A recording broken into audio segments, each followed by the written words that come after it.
Norway is leading the world in EV adoption. Over 82% of the country's new car sales were electric vehicles last year. CNBC recently traveled to Norway to see what the U.S. could learn from the Scandinavian country when it comes to EVs. But while there, it quickly became apparent that there was another story to be told about an American automaker that has found success there. We have 3 different types of electric cars, and Tesla is another level. It's much more comfortable, it's very easy to drive. I love the experience with the Tesla, and I chose Tesla because my parents chose the same car before me.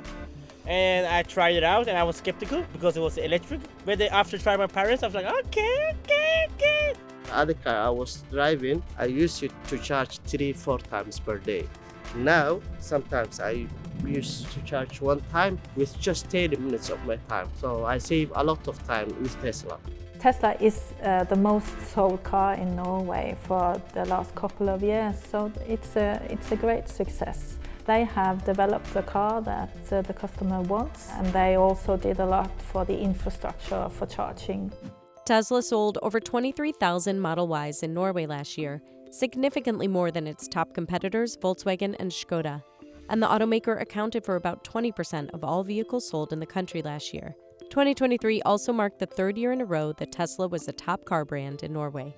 Although Tesla's sales in Norway represent only a sliver of the 1.8 million vehicles the company delivered last year, Norway's importance to Tesla goes beyond cold hard cash. Norway has acted not only as a proving ground for Tesla, but also as a poster child for the EV transition as a whole. Tesla CEO Elon Musk has taken a number of trips to the small Nordic country and has often praised Norway's support of electric vehicles. Here's Musk speaking at an energy conference in Norway in 2022. I love Norway, and I just want to thank the leaders and the people of Norway for their long-standing support of electric vehicles and sustainable energy. And I just want the people of Norway to know that, hey, you really made a difference. To understand Norway's importance to Tesla and vice versa, we spoke to EV owners, government officials, and business leaders about the country's transition to electric vehicles and Tesla's role in it.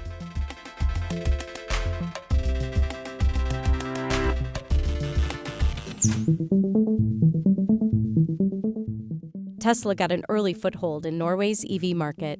Norwegians were the first European customers to receive deliveries of the Model S in 2013, and it quickly became the country's best-selling car.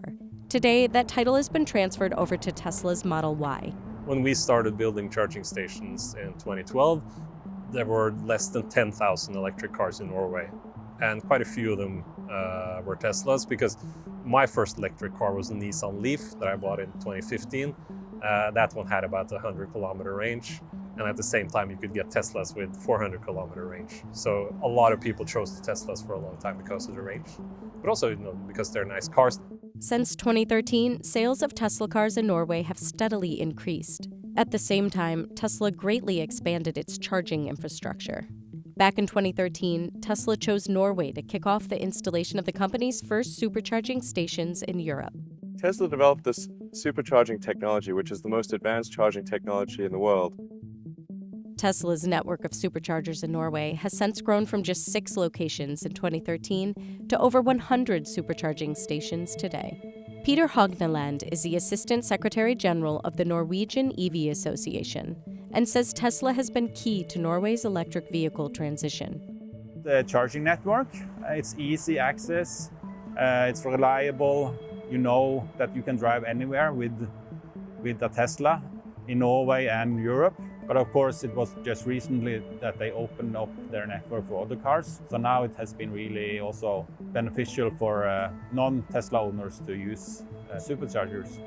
During our week-long stay in Oslo, we visited a number of charging stations. Although we had no luck getting our rented BMW iX3 to charge at any of the Tesla charging points we tried, we did speak to Tesla owners, most of whom had a favorable view of the company. Drove from Bergen, which is almost 10 hours, and it was incredible with a Tesla. It was very nice. I'm very happy with the car. And when you go Tesla, you'll never go back. One of the charging stations we visited was right outside Oslo Airport, about 40 minutes from the city's downtown area. The location featured a number of recently installed V4 superchargers. Tesla first introduced its V4 charging technology to the Netherlands in March 2023 and has expanded installation to several countries in Europe and more recently the US. And what do you think of these new V4 chargers? Yeah, that's amazing. Like that's incredible. It goes so fast. You're staying for 10 minutes, and suddenly you have like the possibility to drive for 2 hours. That's phenomenal. It's faster than getting fuel on your car. So I'm really happy with the Tesla. 2 Tesla owners we spoke to said they liked the fact that they could take advantage of their vehicle's free lifetime charging, a perk that Tesla has periodically offered as an added incentive for buyers. As long as this car lives, it's free charging. One drawback we often hear with electric vehicles is that the batteries do not perform in the extreme cold, becoming less efficient, sporting shorter range, and taking longer to charge.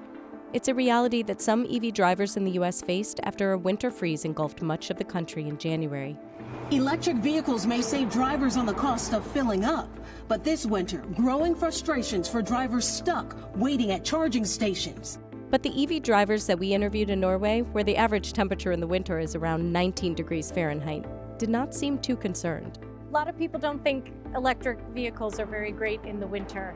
What do you have to say about that? Well, they are better because you can preheat them, so you can come to a warm car, cozy car, even in the morning.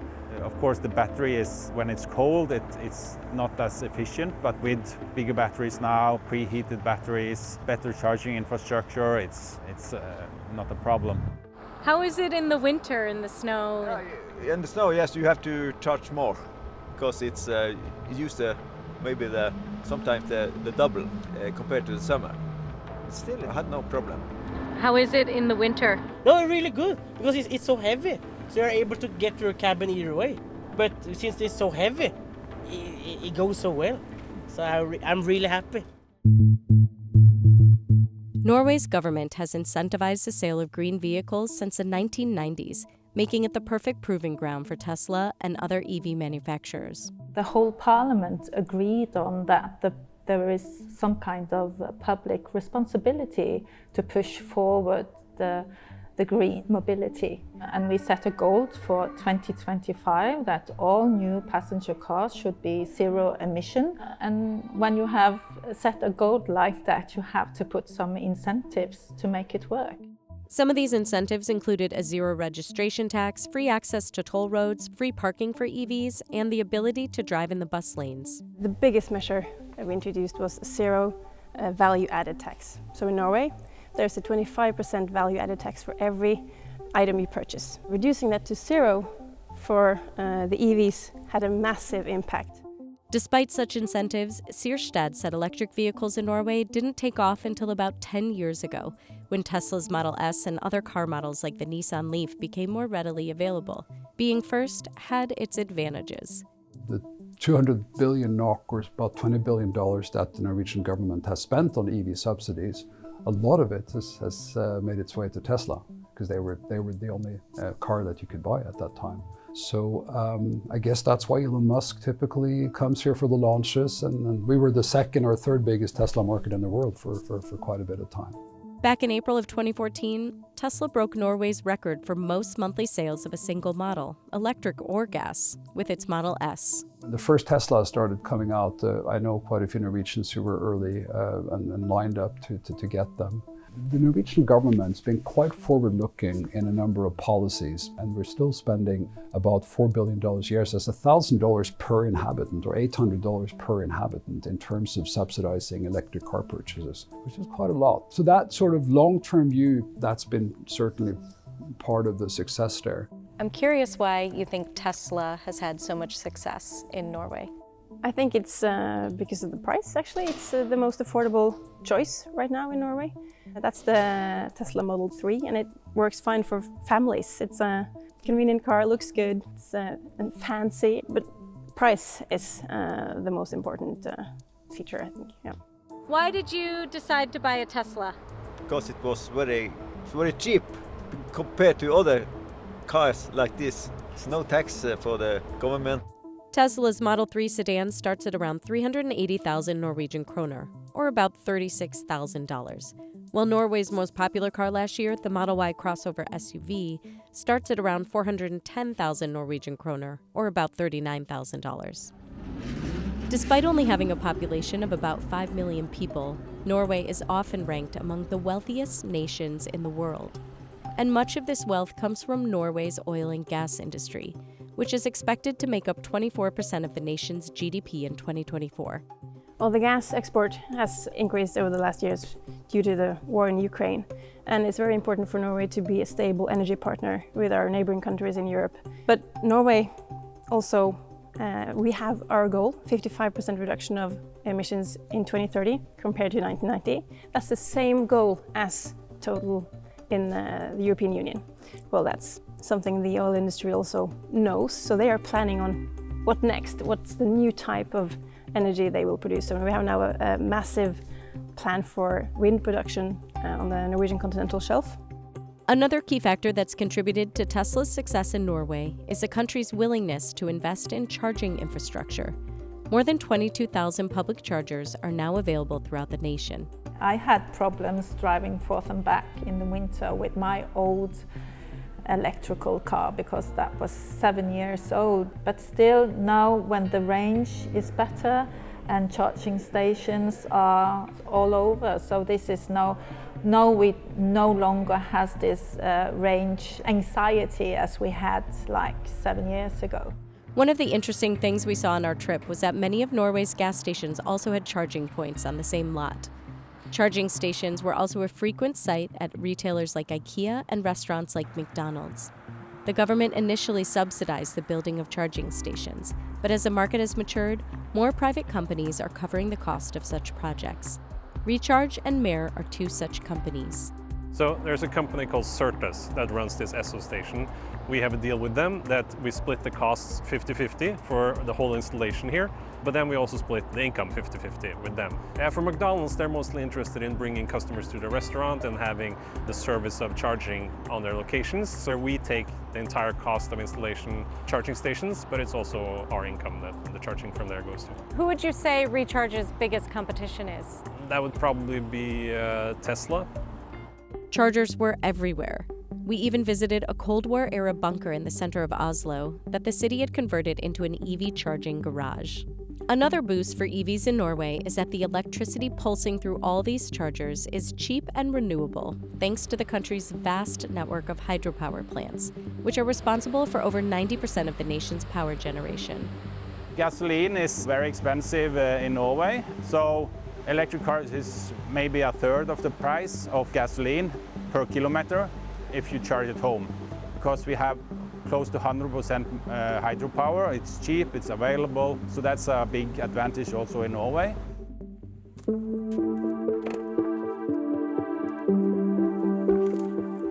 Tesla has come a long way in Norway from selling just 13 cars in the country in 2009 to over 21,000 cars in 2022, and clutching 20% of the country's entire new car market in 2023. But whether Tesla will be able to maintain its dominance in Norway has yet to be seen as the EV market becomes ever more competitive. I drive a Tesla right now, but I've actually ordered a new car that's coming in a few weeks. So I'm getting a Skoda, which is a European-made electric car. Why did you decide to make the switch? It's a little more family-friendly, the Skoda. I have some friends that drive it and they're very happy with it. I got the Tesla in 2019, and back then there were not that many options if you wanted a car with like a really long range. But now we have another baby coming up in a few weeks, and we found out that the Skoda is a good family car. What kind of car do you drive? I drive the Peugeot 205 electric version, so a quite small car, but nice. During our time in Norway, we also noticed a number of EVs from other automakers, including Toyota, Skoda, and Volkswagen. Chinese automakers like BYD and NIO are also gaining ground in the country. Here's Musk talking about competition from Chinese automakers during Tesla's latest Q4 earnings call. The Chinese car companies are the most competitive car companies in the world. I think they will have significant success outside of China, depending on what kind of tariffs or trade barriers are established. Frankly, I think if there are not trade barriers established, they will pretty much demolish most other car companies in the world. They're extremely good. Tesla's stock took a hit in January after the company reported profit and revenue for the fourth quarter that missed analysts' estimates. At the same time, Chinese EV maker BYD overtook Tesla as the EV maker to sell the most battery-only vehicles in the final quarter of 2023. Though Tesla did win out overall, having sold a total of 1.8 million vehicles throughout the entire year, compared to nearly 1.6 million for BYD. Aside from competition, Tesla also faces pressure from the Nordic countries as some of the company's workers in the region call for collective bargaining agreements. Right now, you've got just this one group of mechanics in Sweden who are asking Tesla to recognize their right to organize as a union. And now you have other labor unions in sympathy with their counterparts in Sweden who are saying, you know what, maybe we won't deliver Tesla models to Sweden that are scheduled for transportation there. That's the development today, that there are Norway transport workers who are saying later this month they may stop transporting Tesla models to Sweden. Norway's sovereign wealth fund, which is one of Tesla's largest shareholders, has also said that it would continue to push the company to respect labor rights. The fund also backs BYD. But Musk has typically been resistant to unions. Here he is talking about the topic at the New York Times Dealbook Summit last year. I disagree with the idea of unions, but perhaps for a reason that is different than people may expect, which is I just don't like anything which creates kind of a lords and peasants sort of thing. And I think the unions naturally try to create negativity in a company and create a sort of lords and peasants situation. In the midst of high EV adoption, Norway has also begun to roll back some incentives for electric vehicles.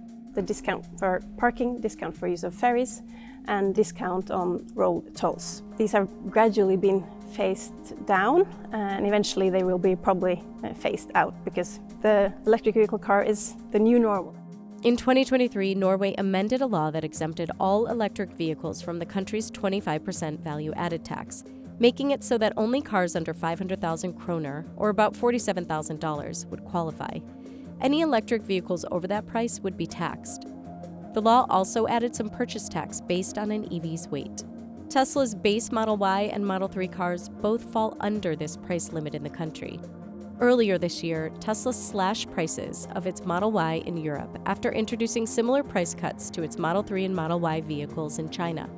Even if the incentives and tax exceptions get lesser as we go along, it must always be a better choice to choose electrical car than conventional car like petrol and diesel. So this has to be the main goal, to make it easy to choose and cheaper to choose. It remains to be seen if Norwegians will continue to choose Tesla in the future, but the brand undeniably has played a big part in the country's EV transition. And now Norwegians hope the rest of the world will follow in their footsteps.